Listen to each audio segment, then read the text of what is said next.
Welcome to the Jay Martin Show. My name is Jay Martin, and my guest today is Nick Prouten, the COO at a company called LODE. Now, today we spent this discussion discussing the future of daily transactions, and I got Nick's forecast on what that's going to look like, 10, 20 years down the road. And one thing he's predicting is inevitably we end up in some kind of a tokenized wealth scenario. Now, what that means is that right now I may have equity in my home, gold in a safe, cash in an account, securities in the market, and all that is fairly fragmented. But if we were to tokenize all of our wealth, then the equity value of my house, the value of the gold in my safe, the cash in my account, the securities in the market could all be amalgamated into one pile that I could then spend if I wanted to, or borrow against if I chose to. So it really simplify and streamline the process of utilizing our wealth. I think there's pros and cons to this, by the way, but this is the basis of my discussion with Nick today. So I hope you enjoy this. Here's Nick Prouten. And before we get into it, as always, I publish a weekly newsletter. It comes out every Sunday. It's free. I share my biggest takeaways from conversations just like this and plenty others. And I absolutely love writing it. And I'd love to have you join the team. Hit that link below if you want to subscribe. Here's Nick Prouten. Enjoy. This is Jay Martin. All right, what's up, guys? Welcome back to the Jay Martin Show. I'm joined right now by Nick Prouten, the COO at LODE, and we're going to get into what LODE does. But first, Nick, welcome to the show, and thanks for coming on today. Jay, thank you so much for having me. It's a pleasure to be here. Well, I'm excited. There's a handful of directions that I want to go. Where we'll start, I think, is pre-recording here, and my team sent over some questions for you, and you mentioned that one thing you're watching right now is the media downplaying, correct me if I botched this, the seriousness of the incoming recession and failing to inform consumers, individuals, what might occur in their life. Is that the case? And why do you see things that way? Because I see a lot of doom and gloom headlines. So I'm wondering what you're seeing that's different. Yeah, certainly. It depends on where you're looking at your headlines. Certainly, there are media outlets that are being provocateurs or saying doom and gloom. And in that respect, that is accurate reporting. But I think what I see as media is coming from what we would consider our most trusted sources, or from, the mouth of, governments in many circumstances that are kind of saying these things where it's like, we have it under control, we have a strategy for this. And anybody, I think people like you and me, retail investors at large, we're standing there going, no, you don't. That's absolute. You know how bad it is, and you're trying to save face on this. And rather than just kind of coming to the table and saying, look, it's going to be real bad, and here are some viable ways that you can protect yourself or mitigate your risk, they're kind of just treating people like they're statistics and kind of just leaving you to fend for yourself. And it's really disappointing to see that. And for those outlets that are emphasizing the doom and gloom, for me, I like to see solutions. It's easy to point out problems, right? But what is the media doing to say, okay, this is the problem, here's what you can do to protect yourself? And I don't see enough of that out there in the world today. So it's part of what makes LODE such an interesting premise and where we're at as a company as well. So that's why I highlighted that for you. Now, where are you most concerned about vulnerabilities or fragilities in the economy, Nick? Like, do you look towards the real estate market? Do you look at the bond market? Do you look at the equities market? Like, you personally, where would you be worried about being exposed right now? Yeah, absolutely. Well, I think the markets are overinflated for certain. Being a Canadian myself, you're no stranger to the real estate market here, and I think we're long overdue for a correction. We're already seeing those interest rates rise, and a lot of people, even with meaningful salaries above $220,000, can struggle to make payments on properties. I just bought a house, and the mortgage rate is going up to beyond 5%. Which is pretty wild. We've benefited from low rates for a long time now, for sure. But realistically, the cost of the housing during those times where those rates were higher were significantly smaller too. So 15 or 10% on $100,000 versus $1 million, that's a huge difference. And what does that mean for the working class individual, right? So I think we're going to be coming to bear with a lot of this really quickly, and it could mean that a lot of people are over leveraged. So I've got my eye on that. Other things that I'm seeing in the market right now is real disruption in the supply chain for a number of different industries, oil and gas being among the most prevalent of it. I'm sure you're aware of that EPOC meeting that happened where they basically said, hey, we're going to intentionally slow down the amount of oil that we sell into the market so that we can intentionally drive up the price. Companies are seeing record profits, and despite that, they're still just continuing to drag up the prices. So there's a lot of fragility in our economy right now that nobody has the answers to, but it is really concerning to see this all play out in sort of slow motion. So backing up, I want to talk about that for sure. But walking back to real estate for a second. So I agree with you. And I'm very curious about how this will play out. I also just recently picked up a piece of property here in Squamish. It's a rental unit. Seller was in distress. I made a lowball offer, and it went through. Just surprised me. Squamish has been such a red hot market. I don't think anything sold at asking, let alone under, in a long time. And I made a bit of a controversial decision. I actually sold some gold to raise the cash to put a bit of dough down, which kind of breaks one of my rules. And then I wrote myself a promissory note to pay back the gold by January 1st with X gold ounces and fees to myself, which is kind of a fun exercise and restates the value of being your own bank. We can talk about that. But, I think like 70% of new mortgages over the last 12 months were variable in Canada, which is scary, right? If you expected rates to remain where they were at through 2021, right? So what do you think occurs there? Like, and I'm not asking for a hard prediction, Nick, because I don't believe in those, but like, would you speculate there's going to be a significant number of defaults or some sort of a sell-off in order to raise capital, or what's the consequences of an over-levered Canadian real estate ownership population?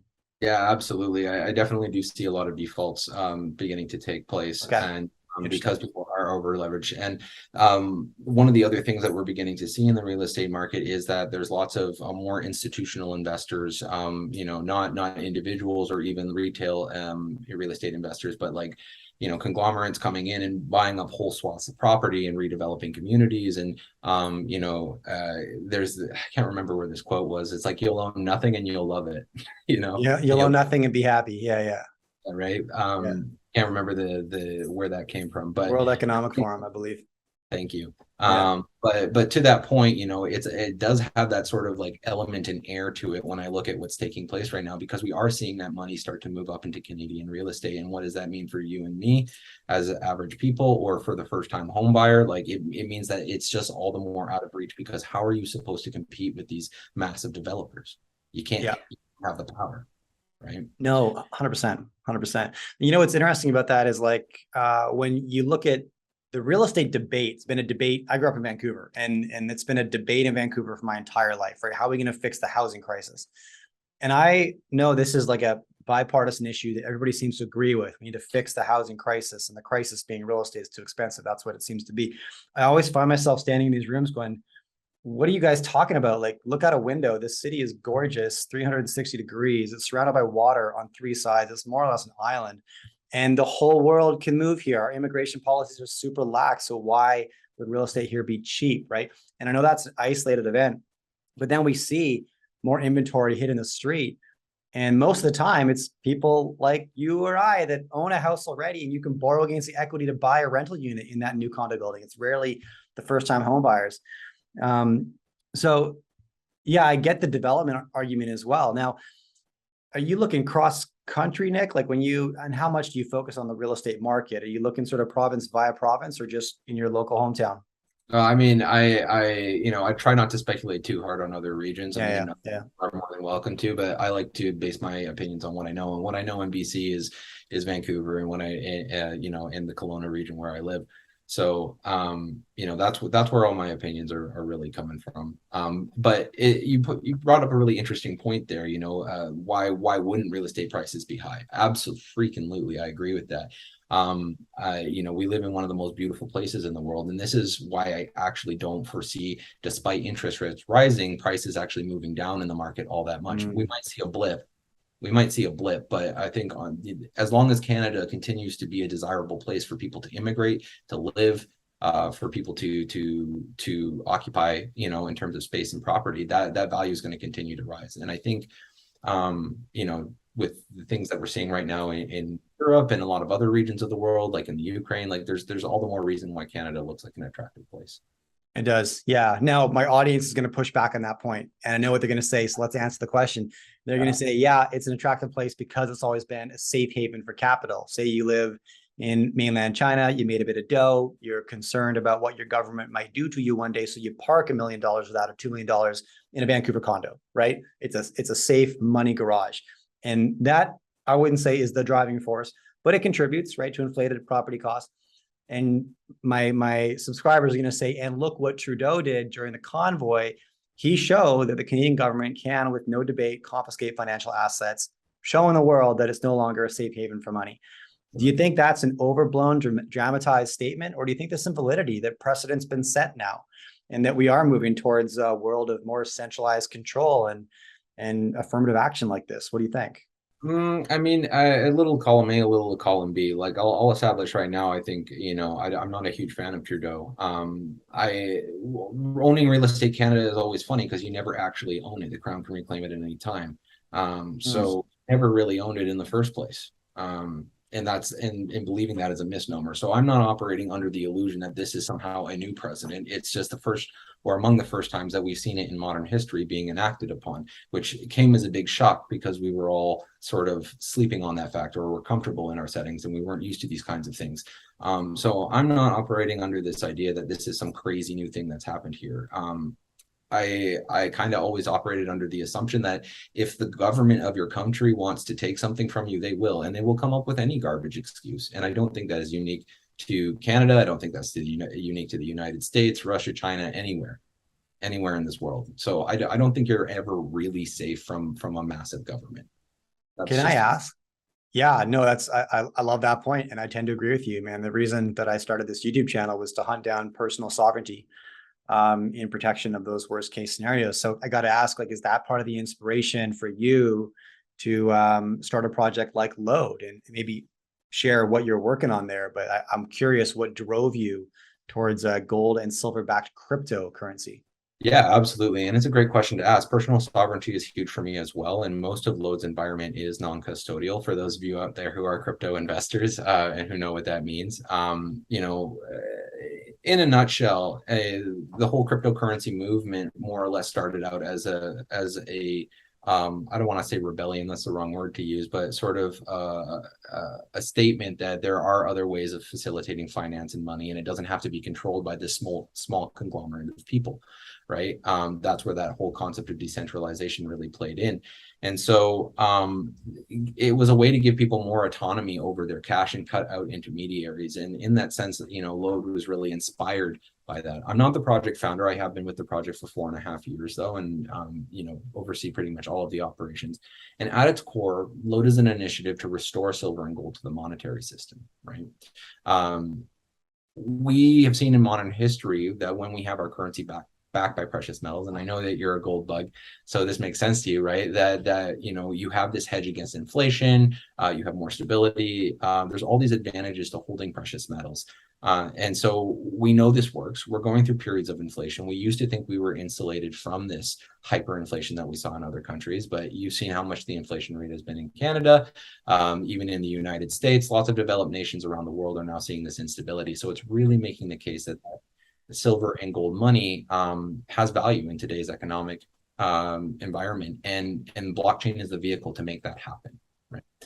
And with these assets, we design them in such a way where they're secure. No government actually has the ability to claim and seize these assets, because not only is the token itself built on decentralized protocols, but the gold and silver as well is also distributed across the world on over 8 different vaults, right? Meaning that there would have to be one heck of a coordinated operation. I would be thoroughly impressed if there was any capability by a central government to come in and seize all of these assets. We have the ability to be nimble and to pull in and out of regions where it makes sense, right? And that is all to say that you, the individual who holds our digital silver, our AGX coin or our AUX coin, you can have the comfort that your assets are yours. LODE can't move them. LODE can't do anything with them. And you have the right to redemption to them at your will. So I'll put it back over to you there, Jay. But personal autonomy is huge and fundamental to the core of what LODE is about. Quick break, then we'll get back to the interview. In the description of this video is a link where you can subscribe to my weekly newsletter. It's free and I love writing it. This week, for example, what I wrote about was a traditional role in society that we've lost, known as the sacred clown. In historic Lakota culture, for example, and many others, there is a role known as the Hayoka, and the Hayoka's purpose was to make fun of everybody and everything all the time to prevent egos from running away or people taking themselves or their ideas too seriously. Now, we've lost that role in society today because those people get canceled, and that's a problem. So I write about things like this. I'd love to have you join the team. It's super fun. Link in the description. Now back to the interview. Enjoy. Okay, yeah, I do want to dive into the mechanics a little bit more and understand it better myself. I love how you started with autonomy, and I know that argument's probably increasing in value, especially as we're going to probably see the rollout of central bank issued digital currencies, which, among other things, and my audience shits on me for saying I'm not worried about the privacy breach that's going to occur because I think that ship has sailed a long time ago. You might agree with that. Yeah. Long time ago. Yeah. If you have a Google account, Facebook, Instagram, Twitter, Apple, forget it. But whatever, it is what it is. Yes, probably you can go a layer deeper with the CBDC. I'm not arguing that, but we handed that one over already. But it's the loss of autonomy over your wealth that does concern me. You know, we have digital ledgers, but it's fiat currency. You can't program that money to behave a certain way like you could with a CBDC to expire at a certain time or have geographic incentives or some kind of a social credit system ingrained into it. You know, we know the dystopian arguments. I get it. So I think the argument for more autonomy of your cash is only increasing, and people are understanding why. So explain to me. I'm a basic crypto, I would say investor, speculator. I don't know. I mean, I dollar cost average into Bitcoin, Ethereum, and a handful of other coins that I understand the utility of, right? But I don't really go deeper than that. And so for somebody like myself, what's the difference, Nick, between owning Bitcoin for the reasons that I would, right? An off-grid form of wealth that I can transact with and store wealth versus LODE, right? Like what are the differences and how do they compare?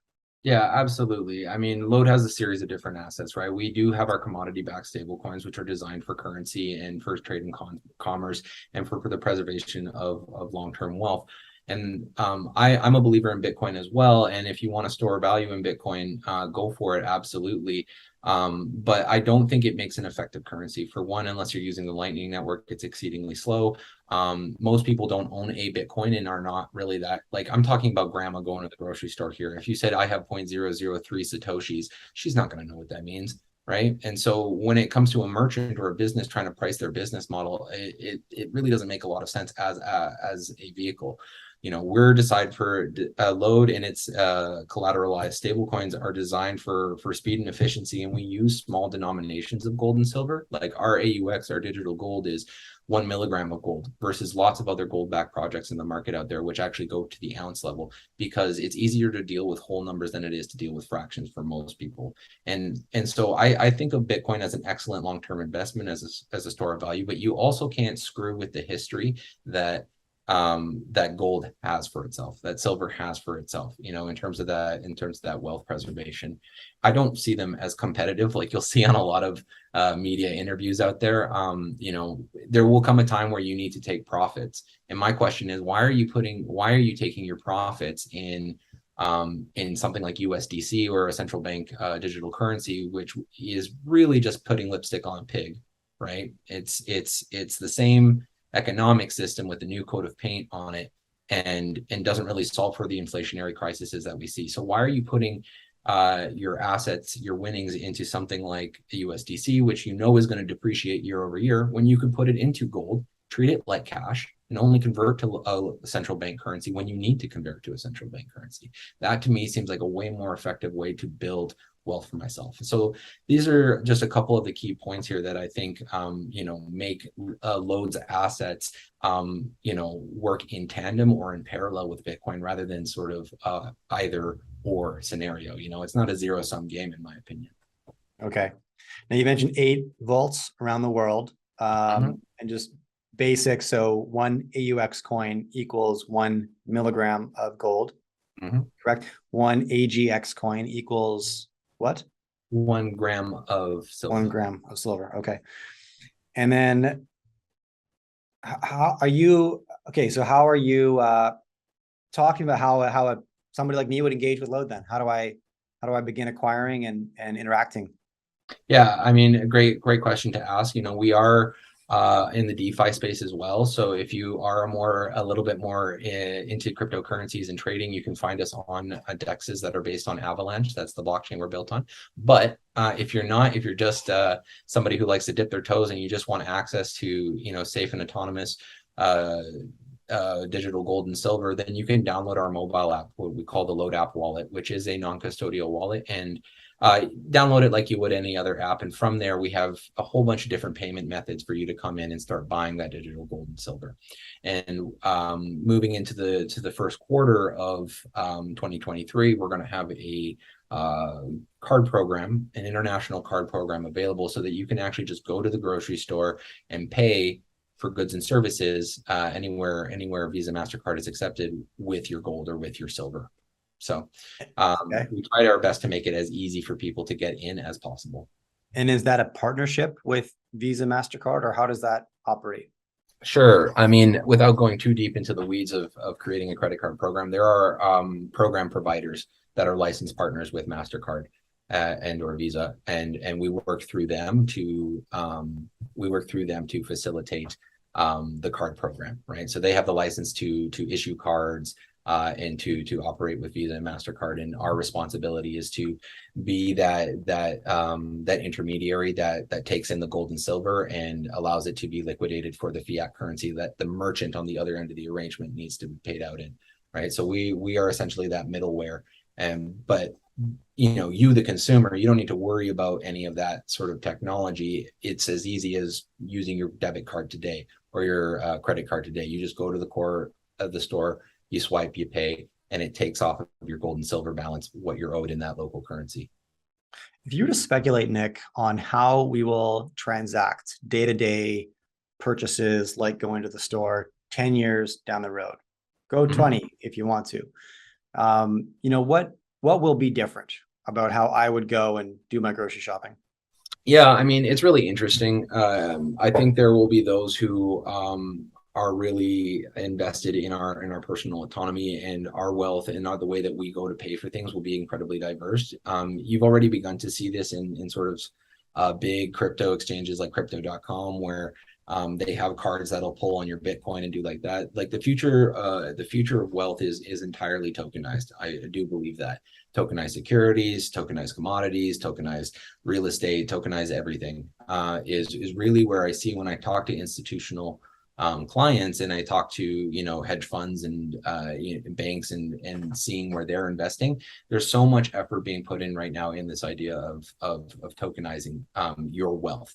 And so I think that in the future, we buy a basket of assets today. You own some real estate, you own some stocks, you own all of this, but they kind of live in disparate systems. They don't all play nicely with each other. Real estate is very slow and arduous and more paper oriented versus something like crypto, which is digital and fast and instantaneous. In the future, I think people are going to be holding a basket of assets in a digital format, and this will be everything from real estates to commodities to gold and silver to cryptocurrency straight up. And where it will be different is that you will actually be able to pull on this pool of assets to make payments more readily and more easily than you can today, where it's essentially all of our assets work in disparate systems that aren't really aligned. If you want to pull value out of your real estate, you have to sell the property or you have to leverage the property to do that. It requires a lot of collaborations with banks. In the future, you might be able to just own a fractional tokenized portion of some real estate, liquidate that on a market, and then put that on a debit and credit card. So that's how I think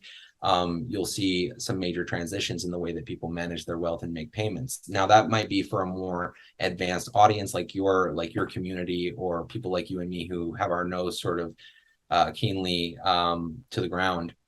But for the average consumer who will likely still use banks, these banks will and are already adopting these practices. So while you might hold central bank digital currency in your bank account, on the back end, how the bank is managing its wealth and it's what it's invested in, it will all be through tokenized assets as well. So I see that as kind of the major change. But realistically, for a consumer, blockchain and tokenized technology needs to get to the point where you are no longer thinking about how the technology works. And once we overcome that hump, that's when you're going to see the widespread adoption that you see the fanatics in blockchain really start to talk about. Your grandma doesn't want to think about how her debit and credit card works. She just wants to know when she goes to the store, she taps, it's done. Right. And it never even crosses her mind. And if you were to ask the average person how do Visa payment rails work, they wouldn't be able to tell you, right? Because the technology is so user friendly and intuitive, it's not really relevant. And so that's the other migration that we're working towards, that I see taking place, is the technology will become so easy and simple to use that you won't even need to think about it, or maybe in many circumstances even realize that you're using that type of technology. Which will occur. I mean, that's, you mentioned Visa, you get internet protocol. I don't need to know how internet protocol works to understand the value of sending and sharing information. I want to know what it does and how it engages with my life, not how it functions behind the scenes. And I agree, eventually blockchain technology will probably be like wallpaper, just surrounding the infrastructure of our lives, but very much out of sight and out of mind, the functionalities we'll engage with. So forgive me, this is a juvenile question, but so as we're tokenizing our wealth, you're essentially saying that I could be in a place where my real estate equity. So right now, you're right. It's very, very decentralized, I suppose, in that my real estate equity is over here, my securities are over here, my cash is over here, my gold is buried somewhere else. If this were all tokenized, right, then I could transact, right, holistically with my bucket of wealth, whether that wealth is composed of real estate equity, equities market, cash, gold, whatever. We've now pooled this into one little pile that I can then buy a Snickers bar with if I choose to. Correct? Exactly. And this is, I mean, you put that extremely succinctly, and that's something that LODE is actually working towards, right? We have so many different strategic partnerships moving on right now, everything from gaming to carbon credits to securities to gold and silver and real estate, all of those, and so if you can have one holistic center for all of this and for your wealth management, I think that's a really attractive premise for a lot of people, something that could make a huge improvement in the way that we govern our wealth. Yeah, it does simplify things. Okay, got it. And I can see that going either way. If you could really ease the process of borrowing against your home, people would also do it way more often, probably to their own detriment. So it's a double-edged sword for sure. Yeah. Interesting. All right, what's the downside, Nick? So LODE doesn't work. What about that? What's the downside? Talking about society, right? If we do cede control to whatever direction our central bankers go with our currency, what does life look like? I think we already said that way back at the beginning. You will own nothing and you will be happy. I can't really put it more clearly than that. And I don't have a crystal ball. I can't really foresee how it will all ultimately play out in the end. And I think that for the large part, much of this sort of dystopian narrative that we're talking about is already happening. It happens very slowly, kind of like how we gave up our data and our privacy, right? Facebook was so exciting, everybody was using it. It will become so essential to functioning in society that you will either ostracize yourself or you will cave into the pressure. That's the worst case scenario environment.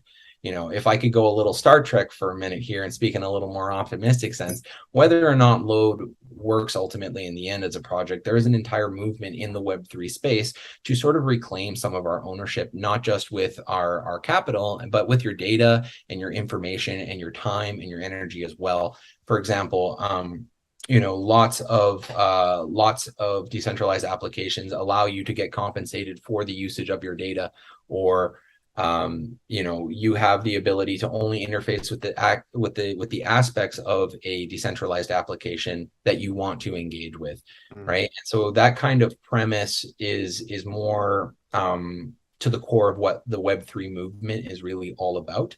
And so again, whether or not LODE ultimately succeeds, there is this massive community and growing community of people who are creating these tools, financial tools, resources, applications that kind of invert that Web 2 model, that big tech Facebook model on its head. And I'm really excited to see that future. and what that looks like. I am too. Yeah, I love that. All right, Nick, where can we point people to if they want to learn more about what you're building at LODE? Yeah, absolutely. So if you just want to check out LODE, you can head over to lode.one, LODE.one. That's our website. We have a great community support staff who are ready and available to have a real human conversation with you. We try to stay away from the bots as much as possible. From there, you can find all of our social channels and makes it really easy to connect. I will say that, we're a really friendly community of people. There's over 13,000 of us worldwide in over 166 countries. Come reach out, ask questions, and we don't bite, I promise. So looking forward to meeting some of you guys. And thank you so much again, Jay, for having me. All right, thank you for watching this interview. Now, 3 things before I let you go. Number 1, I publish a weekly newsletter and I love writing it. I share my biggest takeaways and action items from the conversations that I have on this channel. In addition, my thoughts on current events, economic events, political events, and you can subscribe for free. Just hit the pinned comment right beneath this video, or just go to jmartin.club and you can subscribe on the website. I'd love to have you join the team. Number 2, ad revenue from this channel is donated to an organization that is super close to my heart called Zero Ceiling. Now, Zero Ceiling's mission is to end youth homelessness, and the way they do this is by giving at-risk urban youth the opportunity to relocate to beautiful wilderness areas and then provide them with supportive housing, career training, and just generally positive influences on their life. I love what they do. Check them out if you're interested. And number 3, if you prefer to listen to my content as opposed to watch it, you can find me wherever you listen to your podcasts. Just search for The Jay Martin Show. All right, thanks again.